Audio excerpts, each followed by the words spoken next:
ગામનું પશુધન છે એ ઝાડવાના છાંયે નદીના મીઠા મધ પાણી પી અને બેઠું હોય અને બેહું નદીમાં હેલારા લેતી હોય, ધરામાં છોકરા ધુબકા મારતા હોય. આવું મારા ગામના પાદર ન બને. મનમાં વિચાર કરે નદીનું સર્જન કેમ કરું? હું ઈશ્વર નથી, શું કરું? એમાં બંગાળ બાજુથી એક જાદુગર આવેલો અને જાદુના ખેલ દેખાડે. ભાઈ નામ એનું ગોળિયો. સત્ય ઘટનાનો પ્રસંગ છે. એવા જાદુના ખેલ દેખાડે. ઋતુ વગરના ફળ, ઘડીક ચોમાસું દેખાડે, ઘડીક શિયાળો દેખાડે, ઘડીક ઉનાળો દેખાડે. એવા જાત જાતના અદ્ભુત ભારત વર્ષમાં કોઈ ખેલ ન કરી શકે એવો જાદુનો જાણકાર માણસ ગામના પાદરમાં આવેલો. ઠાકોર ખેલ જોવા માટે ગયા છે અને જંબુરિયાને હાકલ કરી અને ગોળિયો જાદુગર છે એ કહે છે કે જંબુરિયા, ઠાકોર પધાર્યા છે બાપ, શિયાળો દેખાડજો. પણ ત્યાં તો આખું ગામ છે ટાળથી થાર થાર થાર થાર જોવા મળેલું. હા, જંબુરિયા આવે ઉનાળો દેખાડતો બાપ, પણ ત્યાં તો ધોપ તાપ. ઘડીકમાં શિયાળો દેખાડે, ઘડીકમાં ચોમાસું દેખાડે. આંબાની ગોટલીની માથે ફૂંક મારે, એક ફૂંકે માથોડો આંબો થઈ જાય અને બીજી ફૂંકે એની માથે મોર આવે ને ત્રીજી ફૂંકે આંબાના ઝાડની માથે કેરીયું લટરલમ ઝૂલવા માંડે. ઋતુ વગરના ફળ દેખાડે. રાજાએ ઘોડિયાને કીધું, ઘોડિયા, તારા ખેલ તો અમે બહુ જોયા બાપ, પણ હું આ ગામનો રાજા છું. મારા એક મનનું સપનું અધૂરું છે. શું? કે મારા ગામના પાદરમાં નદી નથી. એકવાર કહે ઘોડિયા, મારા ગામના પાદરને કાંઠેથી, મારા ગામના પાદરમાંથી નદી વહી જતી હોય એવો ખેલ દેખાડ તો તું જાદુગર સાચો. અરે બાપુ, જાદુના ખેલ તો ઘડીક તમને અચંબામાં નાખીને અચંબો પમાડનારા હોય. નદીનું સર્જન હું ક્યાં ભગવાન હતો? કે ગોળિયા, તો તારી જાદુગીરીની માથે અને તારા મુર્શદની માથે ફિટકાર છે તને જેને જાદુ શીખવાડ્યો. પણ ફિટકાર શબ્દ જ્યાં સાંભળ્યો, ઘોડિયાએ કીધું પણ બાપુ એ ઘડી બે ઘડીના ખેલ તમે નદીને જોઈને શું કરશો? તમને આખી જિંદગી પસ્તાવો થશે કે ઘડી બે ઘડી મારા ગામના પાદરનું નદી તો જોઈ લઉં.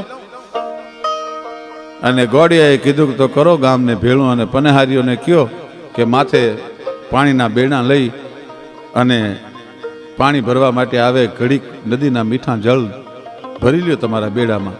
ગામ આખું હલક્યું. પનેહારીઓ હાલિયું પાતળિયું ને નેણામાં જ નાગલી જો બન્યું, હાલી જલ ભરવા પાતળિયું, હાલી જલ ભરવા પાતળિયું.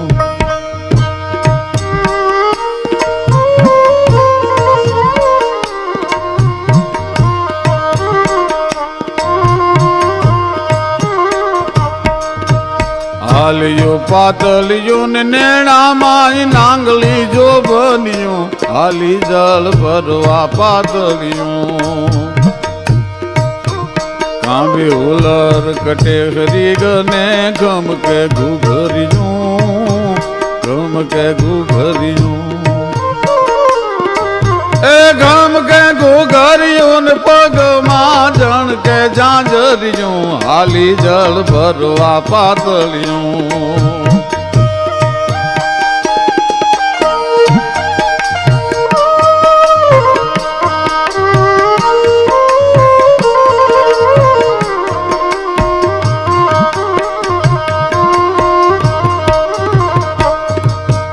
હાલિયું પાતળિયું ને નેણામાં નાંગલી જો બન્યું, હાલી જલ ભરવા પાતળિયું, હાલી જલ ભરવા પાતળિયું, હાલી જલ ભરવા પાતળિયું.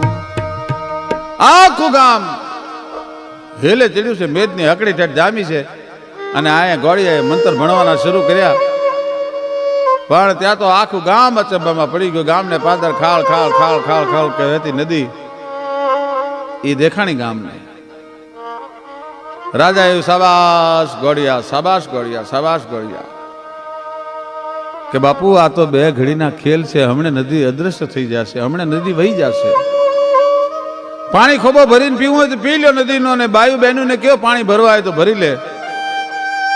અને બાયુ એ બેડા પાણીના માથે લીધા, ભાઈ નદીના પાણી ભરી. ગોરી તારા બેડલે એ પૂનમ કેરો ચાંદ છે, આજ ભાણ જળ ક્યો રે ગોરી તારા પાણીના બેડલે. ગોરી તારા બેડલે પૂનમ કેરો ચાંદ છે, ભાણ જબ ક્યો રે ગોરી તારા પાણીના બેડલે. ગોરી તારા બેડલે નેવું કેરાની છે,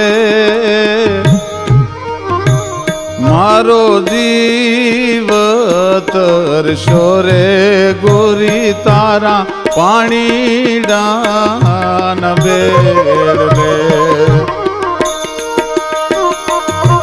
ગોરી તારા બેડલે નેહ કેરાની છે,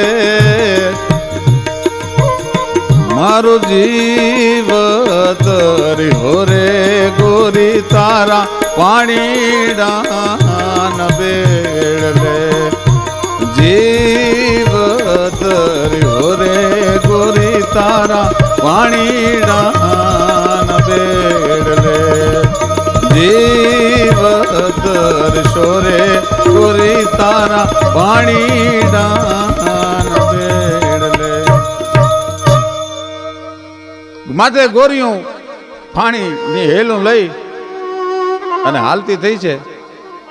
રાજા દ્રશ્ય જોવે છે, પણ રાજાના મનમાં પોરાના પલ્લા છૂટે છે. સાબાસ ઘોડિયા, સાબાસ ઘોડિયા, આ હે ઘોડિયા, કે તો ગામ કરા તને આપું, કે તો મારું માથું ઉતારી દો, પણ ઘોડિયા હવે તું તારા મંત્ર ભણી નદીને પાછી ન ભરાવતો.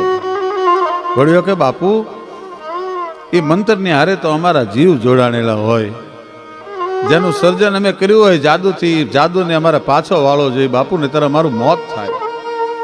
અરે ગોડિયા, તારે માગવું હોય માગી લે, ભલા માણા કહેતો તું ગામ ઘરા દઈ દઉં, પણ ગોડિયા બે હાથ જોડીને હું ઠાકોર તને વિનંતી કરું છું, રાજા તારા પગમાં પડું છું, મારા ગામના પાદરથી તું નદી ન જવા દેતો. ગોળિયો મંત્ર પાછા ભણવા માંડ્યો. રાજાને એમ થયું ગોળિયો મંત્ર ભણી નદીને અદ્રશ્ય કરી નાખશે. એક ઝાટકે ગોળિયાનો તલવારથી માથું ઉતારી લીધું અને ટીમાણા ગામના પાદરમાં એ ગોળિયાના માયાજાળથી સર્જેલી નદી આજે પણ ગોળી નદી વહી જાય છે. ગોળી નદી, ગોળિયાએ નદીનું સર્જન કરેલું એટલે ગોળી નદીનું નામ ગોળી પાડ્યું.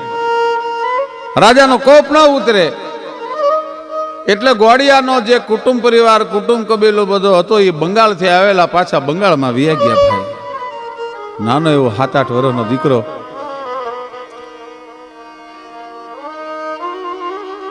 માં દીકરાને સંસ્કારના સિંચન કરે છે અને મુર્શદ જાદુના ખેલ શીખવાડે છે. આમાં એક દીકરો રમતો રમતો 7-8 વર્ષનો દીકરો ઘરેથી રમતો રમતો ગામના પાદરમાં નદીએ વહી ગયો. માને ખબર પડી મારો દીકરો જોયો, કારણ કે આંધળાની એક આંખ જેવો દીકરો. કોકે કીધું કે માં તમારો દીકરો નદી બાજુ જાતો તો, નદી બાજુ, અને ડોટ મૂકી ભાઈઓ.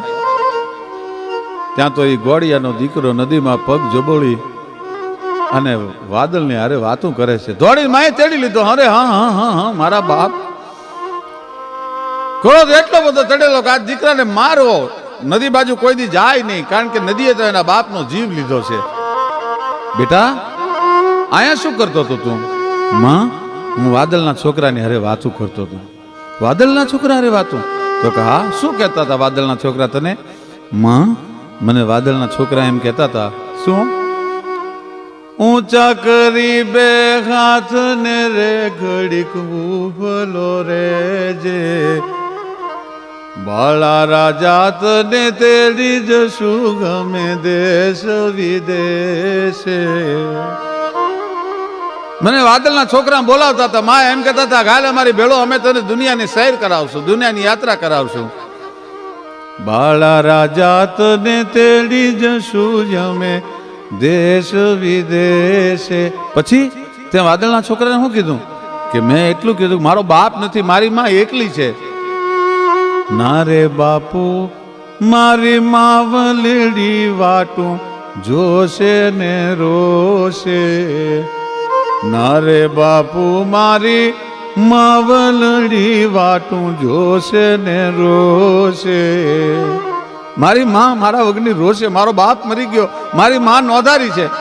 પણ ત્યાં તો ખમકારા મંડી કરવા મુર્શદને કીધું કે આને એવા જાદુના ખેલ શીખવાડો કે એના બાપનું વેર લઈ શકાય. અને 18 વર્ષનો થયો ત્યાં સુધીના જાદુ મંત્રના એવા ખેલ શીખ્યો. પણ રોજમાં કહેતે જોજે હો ગોહિલવાડમાં તળાજા તાલુકાનું ટીમાણા ગામના પાદે તારા બાપે નદી સદી છે, એ ઠાકોર જીવતો હોય ત્યાં સુધી તારા જાદુના ખેલ બધાય નકામા છે. માં શીખવાડતી હતી એને. 18 વર્ષનો થયો અને પૂર્ણ ખેલ શીખી, પૂર્ણ જાદુ શીખી અને પાછો સૌરાષ્ટ્રમાં આવ્યો ભાઈ. એ ફળ ખવડાવ્યું તો સાચો માનું. અને એક મેચની કેરી તોડી અને ઠાકોરને કીધું હું કહું ત્યારે તમે એની માથે છરી ચલાવીને ચીર પાડજો. અને સાહેબ એ ઠાકોરના હાથમાં કેરી આપી અને અહીંયા ગોળીએ મુઠ્ઠી વાળી અને ઠાકોરને કીધું હતું કે હવે પાડો ચીર. એ પાડો ચીરી ઠાકોરે કેરી મારથી ચીર પાડી અને પોતાનું માથું છે માથેથી ખડી ગયું. અને ગોળીએ ગડગડતી દોટ મૂકી અને નદીને કિનારે આવીને હાકલ કરી, કઈ ગોળી નદી, મારા બાપે જો સર્જન કર્યું હોય તો તું મારી બેન કહેવા, મને ગામ મારી નાખશે પણ મારા બાપના વેરનો બદલો લેવા બંગાળથી અહીં સુધી આવ્યો છું. બોન મારી લાજ તું નહીં રાખ. અને કહે છે કે ભર ઉનાળે ગોળી નદીમાં પૂર આવ્યું અને ગોળીઓ ઠેકીને સામે કાંઠે નીકળી ગયો તરી અને આખું ગામ જોતું રહ્યું. આજે પણ ટીમાણા ગામ છે, ગામને પાદર ગોળી નદી વહી જાય છે. દુનિયામાં આને ચમત્કાર કયો, જાદુના ખેલ કયો, પણ ઇતિહાસ એમ નામ અડીખામ આ વાતને જાળવતો ઊભો છે.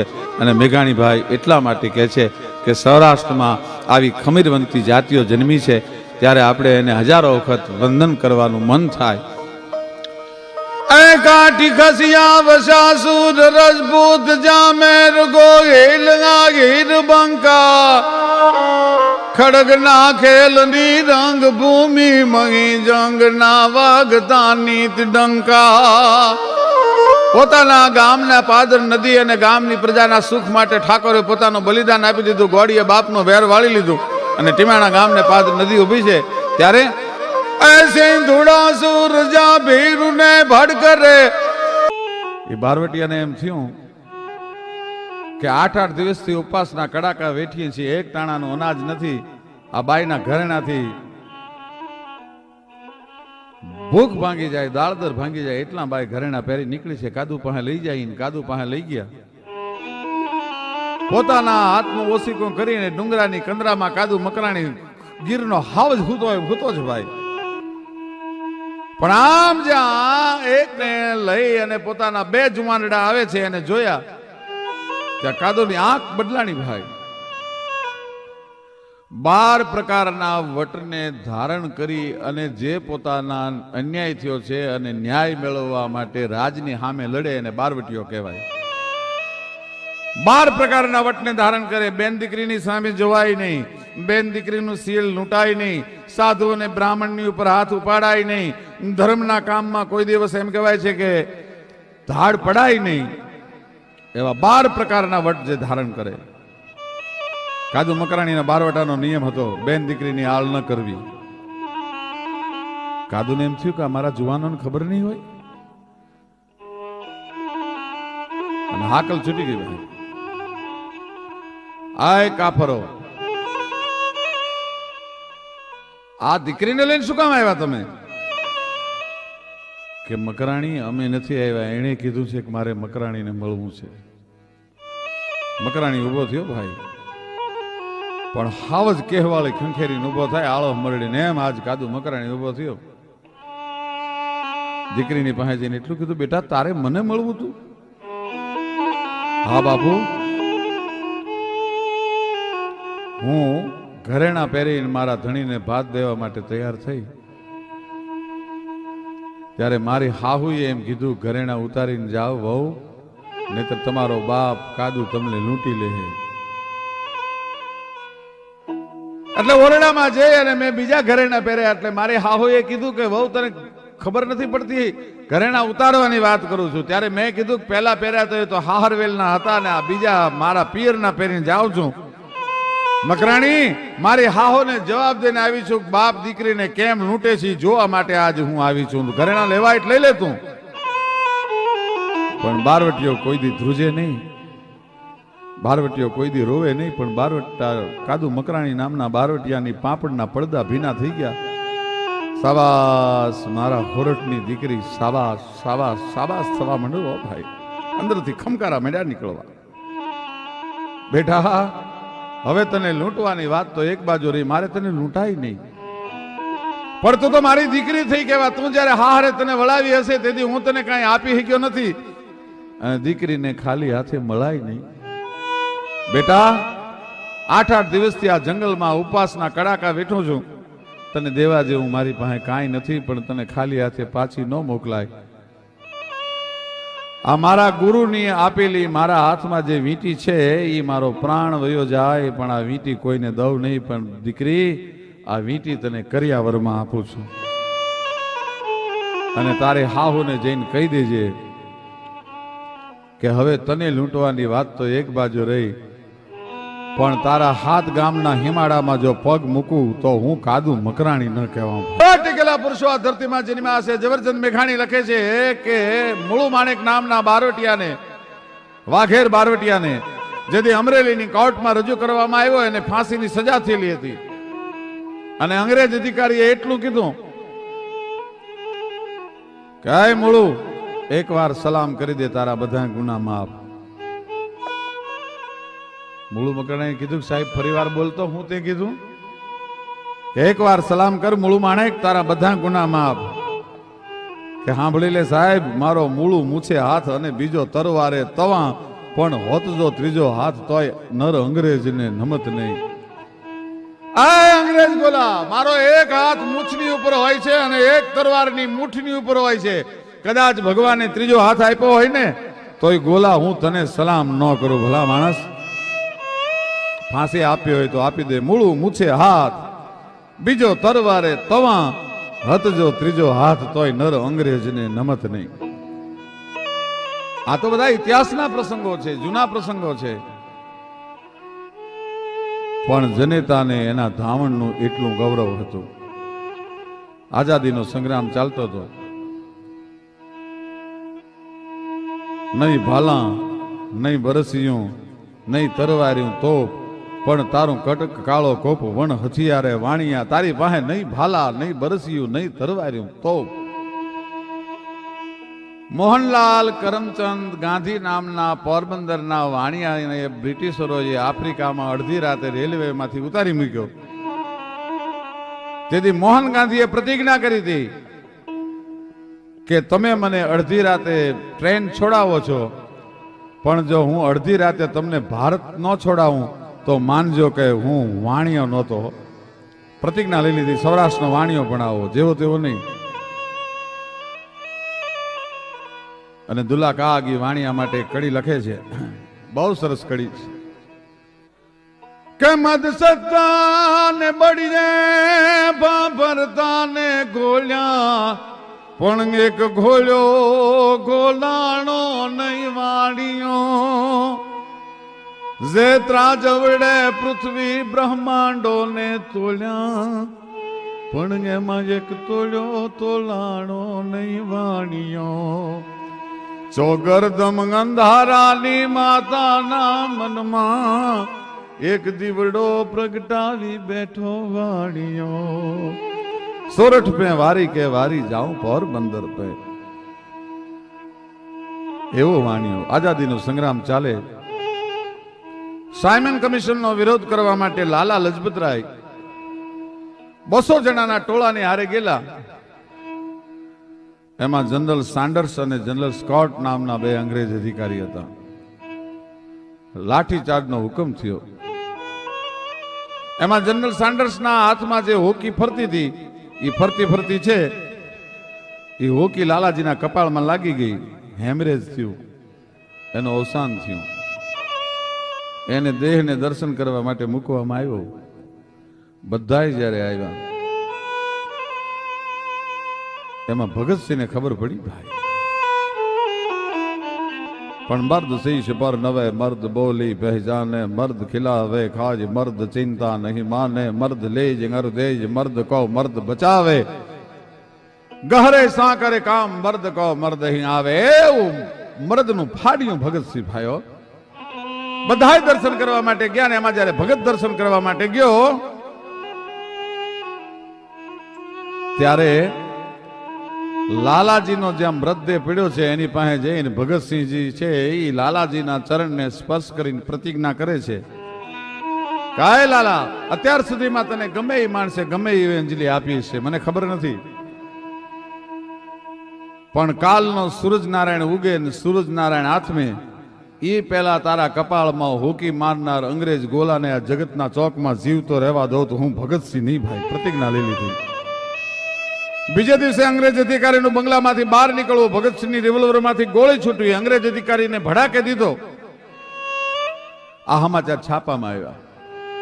છાપો વાંચતા વાંચતા ભગતસિંહનો બાપ સરદાર કિશનસિંહ આ સમાચાર વાંચે છે ત્યારે ભગતસિંહની મા વિદ્યાપતિ કૌરને બોલાવીને એટલું કીધું, સાંભળ્યું કે શું?